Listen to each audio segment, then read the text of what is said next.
رشتہ ہر لمحہ مدارس نے نبھایا ہے، ادب کیا چیز ہے ہم کو مدارس ہوئی۔ اللہ معاف کر دے، آپ بھی معاف کر دیں۔ اب ہم اپنے کسی رہبر کو اکیلا نہیں چھوڑیں گے۔ تم نے اگر رہبروں کو اکیلا چھوڑا ہے تب حکومتوں کی ہمتیں بڑھتی ہیں، تو وہ کبھی مولانا کلیم صدیقی کو بند کر دیں اور کبھی مفتی سلمان اظہری کو بند کر دیں۔ لا حول ولا قوت الا باللہ۔ ہم سب ایک ہیں، مسلک کی بنیاد پر لڑائیاں بند کرو۔ اگر آپ کو کسی مسلک سے تعلق ہے بہت مبارک، لیکن ہمارا اصل مذہب کلمہ طیبہ لا الہ الا اللہ ہے۔ ہمارا کلمہ ایک ہے، ہمارا قرآن ایک ہے، ہمارا قبلہ ایک ہے، ہمارے رسول ایک ہیں، ہمارا رب ایک ہے، ہمارا دین ایک ہے، اور ہمارا انجام بھی ایک ہے۔ کسی طرح کا جھگڑا نہیں۔ یہ اہل سنت کی مسجد ہے اور یہ تبلیغیوں کی مسجد ہے۔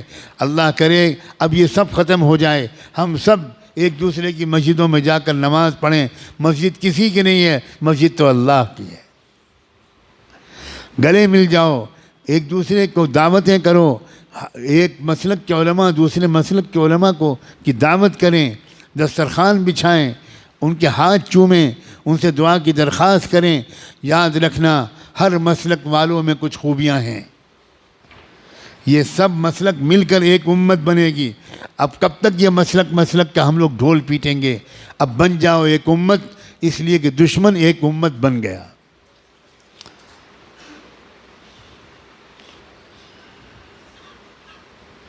قرآن نے اعلان کیا ہے وَالَّذِينَ كَفَرُوا بَعْضُهُمْ أَوْلِيَاءُ بَعْضٍ إِلَّا تَفْعَلُوهُ تَكُنْ فِتْنَةٌ فِي الْأَرْضِ وَفَسَادٌ كَبِيرٌ۔ کفر کی طاقتیں ایک امت بن گئیں، ایک قوم بن گئیں، ایک جماعت بن گئیں، ایک سنگٹھن بن گئیں، ایک تحریک بن گئیں۔ آپس کے اختلافات انہوں نے ختم کر کے ایک ہو گئے وہ تمہارے خلاف۔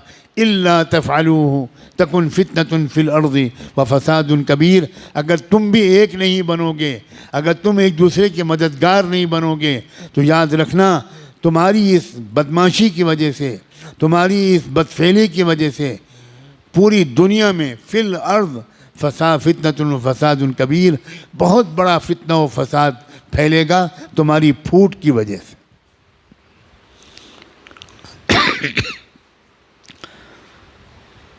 اب تو نہ مدرسے چھوڑے جا رہے ہیں، نہ درگاہیں چھوڑی جا رہی ہیں، مدرسوں پر بھی بلڈوزر چل رہے ہیں، مسجدوں پر بھی بلڈوزر چل رہے ہیں، اور درگاہوں پر بھی، مزاروں پر بھی بلڈوزر چل رہے ہیں۔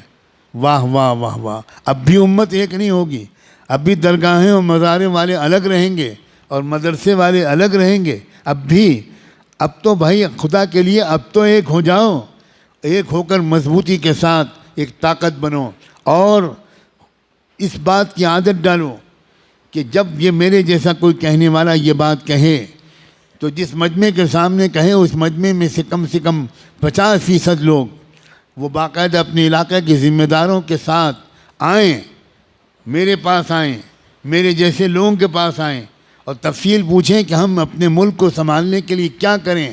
نوجوانوں آؤ گے یا چوڑیاں پہنا دوں میں تم کو؟ میں چوڑیاں بھیجوں؟ میں سچ کہتا ہوں میرا دل بہت دکھا ہوا ہے، بہت دکھا ہوا ہے۔ او مال والوں، اپنے مال کو شادیوں میں خرچ کرتے رہو گے؟ بتاؤ، جواب دو۔ شادیوں میں خرچ کرو گے یا قوم کی حفاظت کے لیے خرچ کرو گے؟